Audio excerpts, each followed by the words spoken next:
The last time I saw my grandfather alive, he was working in his private lab, surrounded by circuits and prototype boards, his white hair wild as Einstein's. Alex, he'd said, looking up from his work with those sharp blue eyes that could pierce right through you. Remember what I always tell you. Innovation isn't about being first, I recited, smiling at our familiar exchange. It's about being right. And he prompted, setting down his soldering iron. The most valuable things aren't always visible on the balance sheet. He'd nodded, satisfied. Good boy. Now hand me that oscilloscope, would you? I was 28 then, fresh out of my PhD program in electrical engineering, working as a junior researcher at Quantum Tech, the company my grandfather had built from nothing into a billion-dollar technology empire. Everyone expected me to start at the top, but Grandpa insisted I begin in R&D just like he had 40 years ago. You need to understand how things work from the ground up, he'd said when I protested. Your uncle never did, and look how that turned out. Uncle Richard, my father's older brother, was CFO of Quantum Tech, but everyone knew he was just a figurehead. He had the family name but none of the technical brilliance that had made my grandfather successful. Dad might have been better suited for leadership, but he died in a climbing accident when I was 12, leaving me to be raised by my mother and grandfather. I didn't know it then, but that conversation in the lab would be our last. 2 weeks later, Grandpa Arthur Mitchell, founder and CEO of Quantum Tech, was found dead in his office. Heart attack, the doctors said. Natural causes. He was 78. The funeral was exactly as he would have hated it, formal, stuffy, full of corporate types more interested in the future of the company than in mourning its founder. Uncle Richard worked the crowd like a politician, shaking hands and accepting condolences with practiced grace. His wife Amanda hung on his arm, her designer black dress probably worth more than my yearly salary. Such a tragedy, I overheard her telling someone. But Richard is ready to step up. The company needs strong leadership now. I stood in the back, uncomfortable in my dark suit, missing the casual conversations Grandpa and I used to have over circuit boards and coffee. My mother squeezed my hand, understanding as always. He was so proud of you, she whispered. Never forget that. The will reading was scheduled for the following Monday at the corporate headquarters. I arrived early, passing through the familiar security checkpoints, nodding to researchers I knew from the labs. The company's legal team had arranged everything in the main conference room, all sleek glass and chrome, with views of the city skyline that Grandpa had always said reminded him how far he'd come from his garage startup days. Uncle Richard was already there, naturally, seated at the head of the table where Grandpa used to sit. Amanda perched beside him, tapping away on her phone. A few board members filled other seats, along with key executives and legal representatives. Ah, Alex, Uncle Richard said as I entered, his smile not reaching his eyes. Good of you to join us. How are things in the research department? Still playing with your little circuits. Before I could respond, Harrison Webb, the head of legal, called the meeting to order. We're here for the reading of Arthur Mitchell's last will and testament, he began formally. Mr. Mitchell was very specific about his wishes. I tried to focus on Harrison's words, but my mind kept drifting to my last conversation with Grandpa. There had been something urgent in his manner that day, something he seemed to want to tell me. But we'd been interrupted by an emergency in one of the production facilities, and he'd never finished whatever he was trying to say. And to my grandson, Alexander James Mitchell. My head snapped up at the sound of my name. Uncle Richard had gone very still. I leave controlling interest in Quantum Tech, including all voting shares, patents, and associated intellectual property. Additionally, Alex will assume the position of CEO, effective immediately upon the reading of this will. The room erupted in chaos. Uncle Richard's face turned an alarming shade of purple. Amanda's phone clattered to the floor. Board members started whispering furiously among themselves. This is ridiculous. Uncle Richard slammed his hand on the table. I'm the CFO. I've been running this company's finances for 20 years, and you're telling me Arthur left everything to this lab rat? Richard, Harrison said calmly, there's more. But Uncle Richard was on his feet now, pacing like a caged animal. He's not even 30. He has no business experience. He spends all his time tinkering in the basement labs like some overgrown science fair kid. Just like your father did, My mother's quiet voice cut through his tirade. She'd slipped into the room unnoticed during the commotion. Or have you forgotten how quantum tech started? That was different, Richard snapped. The industry was different. We need real leadership now, not some idealistic researcher who thinks he can follow in Arthur's footsteps. Mr. Webb, I said, keeping my voice steady despite the shock still reverberating through my system. You said there was more. Harrison nodded, shuffling his papers. Yes. There's a letter, to be read only in the presence of Alex and the board members. He glanced meaningfully at Amanda, who remained stubbornly in her seat. Private board members only, Harrison clarified. Amanda gathered her things and stormed out, shooting me a venomous look as she went. Once the room had cleared except for board members, Harrison opened a sealed envelope. The paper inside was covered in Grandpa's distinctive scrawl, not typed and formal like the will, but handwritten with the urgency I'd sensed in our last conversation. To the board of directors and my grandson Alex. Harrison read. If you're hearing this, then I ran out of time to tell you in person. Quantum tech is on the verge of something revolutionary. The work we've been doing in Lab Zero. Lab Zero? One of the board members interrupted. There is no Lab Zero. Oh, but there is. Harrison continued reading. Hidden beneath the main research facility. Only Alex and I knew about it. Inside, you'll find a future of quantum computing. A breakthrough that will change everything. But there are people who would kill for this technology, including some very close to home. The lab is secured with biometric locks keyed to Mitchell DNA. Alex, you'll know what to do when you see it. Trust no one until you understand everything. And Richard. Harrison paused, looking uncomfortable. What? Uncle Richard demanded. What did he say about me? I know what you've been planning with Global Tech. I have proof. Alex checked the safe in my private lab.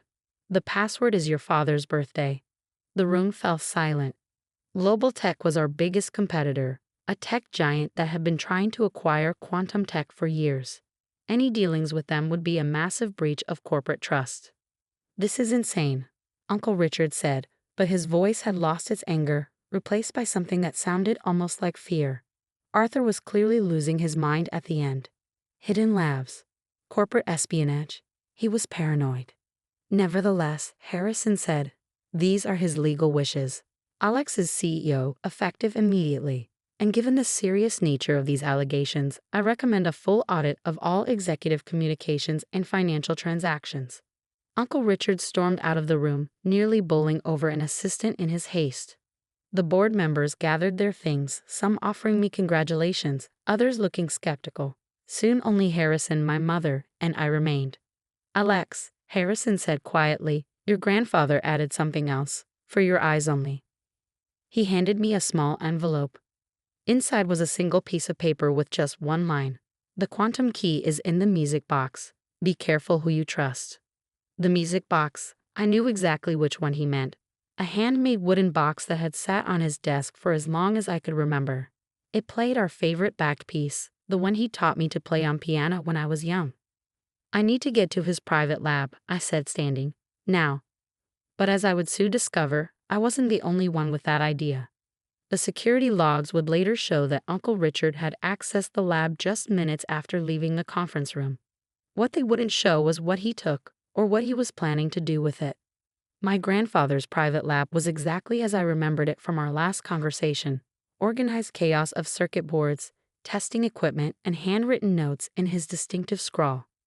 Except for one thing, the music box was missing from his desk.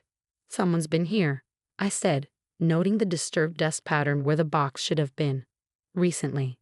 Harrison Webb, who had insisted on accompanying me, pulled out his phone.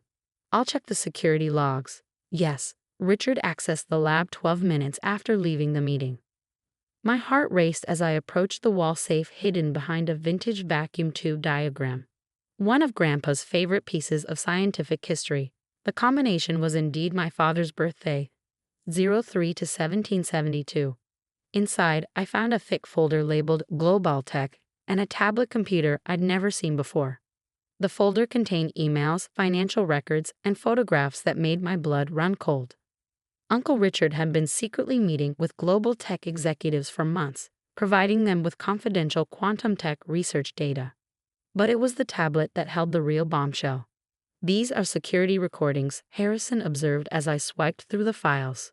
"From cameras I didn't know existed." The footage showed Uncle Richard in numerous clandestine meetings, not just with global tech executives, but with people I recognized from our own board. He was planning a hostile takeover, one that would have stripped Grandpa of control over his own company.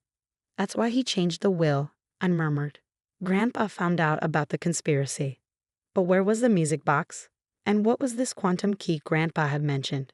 A commotion outside the lab drew our attention. Through the glass walls, I could see security guards rushing toward the research wing. My phone buzzed with an alert. "Unauthorized access attempted in Sublevel B." "Sublevel B doesn't exist," Harrison said, frowning at his phone. I smiled grimly. "Yes, it does. Lab 0. The hidden lab's entrance was exactly where I'd expected, behind a seemingly solid wall in the basement level, accessible only through a biometric scanner disguised as a circuit breaker panel. As Harrison and I descended the stark white staircase, accompanied by 2 security guards, I could hear voices echoing from below. "It has to be here somewhere." Uncle Richard's voice, tight with desperation. "Search everything." We emerged into a vast laboratory space that would have made any tech company jealous. Quantum computing arrays lined the walls, their cooling systems humming quietly. In the center of the room stood Uncle Richard, the missing music box in his hands, surrounded by 3 men I recognized from Global Tech's executive team. "It's over, Richard," I called out, making them all jump. "Step away from the equipment." "Alex," he tried to hide the music box behind his back, like a child caught stealing cookies. "I can explain. I'm protecting the company's interests. These men are here to steal our quantum computing breakthrough," I interrupted. "Just like you've been stealing our other research."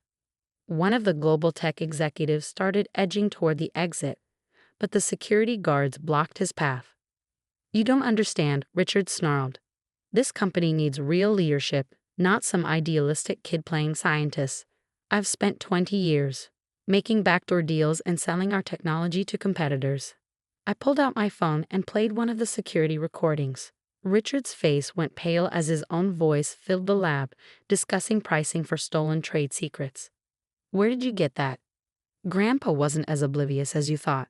He knew what you were planning. That's why he made sure everything was documented." Richard's expression shifted from shock to calculation. "Fine. Let's make a deal. You're young. You don't want the burden of running a company this size. Global Tech is prepared to offer." "Put down the music box," I said quietly, "before I show the board what else is on this tablet." His hands tightened on the wooden box. This is nothing but a sentimental trinket. But if you think it's so important," he held it over the edge of a nearby workbench, "maybe we should negotiate." I smiled. "Go ahead. Drop it." Something in my tone made him hesitate. "What do you mean?"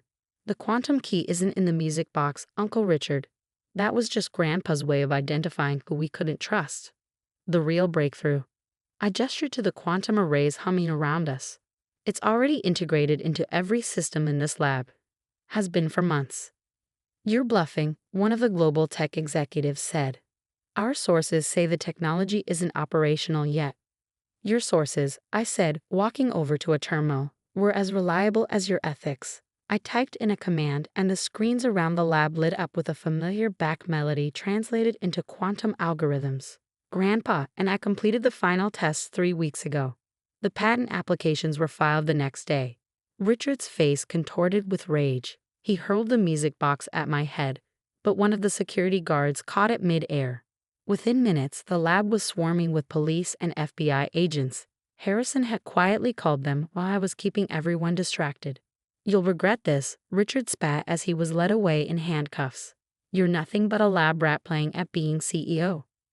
I picked up the music box, miraculously unharmed. "No, Uncle Richard. I'm exactly what Grandpa knew I could be. Someone who understands that real innovation isn't about being first, it's about being right." The next few weeks were a blur of legal proceedings, press conferences, and corporate restructuring. The evidence against Richard and his conspirators was overwhelming.